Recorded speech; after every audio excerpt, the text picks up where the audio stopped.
ఏమండోయ్, ఆంధ్రప్రదేశ్లోని తూర్పుగోదావరి జిల్లా కడియం మండలం కడియబ్లంక గ్రామంలో నూతన సంవత్సరం మరియు సంక్రాంతి వేడుకలు సందర్భంగా అయోధ్య రామాలయం జనవరి 22వ తారీఖుని ప్రారంభోత్సవాన్ని పురస్కరించుకుని చెలో అయోధ్య అనే నినాదంతో ఈ చక్కటి మొక్కల అలంకరణ చేశారండి.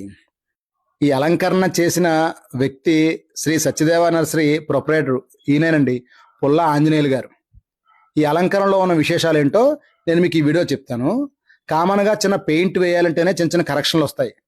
అలాంటిది ఒక అయోధ్య రామ మందిరాన్ని 1,02,300 మొక్కలతో 24 రోజులు రాత్రి పగలు 20 మంది వర్కర్స్ నిరాటంకంగా వర్క్ చేస్తూ ఈ కార్యక్రమాన్ని పూర్తి చేశారండి.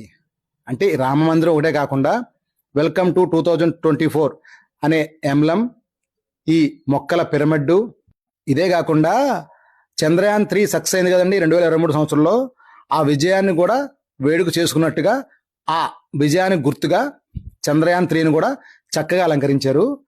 వీటితో పాటే ప్రేమకు చిహ్నమైన ఈ లవ్ సింబల్ని మొక్కలతో అలంకరించిన విధానం చాలా బాగుంది. ఇది ప్రజల సందర్శనార్థం ఈ నెలాఖరు అంటే జనవరి 30 వరకు అందరికీ అందుబాటులో ఉంటుంది. మీ మొక్కల్ని ఇలాంటి కొత్త కొత్త విషయాల్ని చూసి ఆనందపడే మీ ఫ్రెండ్స్కి ఈ వీడియోని షేర్ చేయడం మాత్రం మర్చిపోకండి.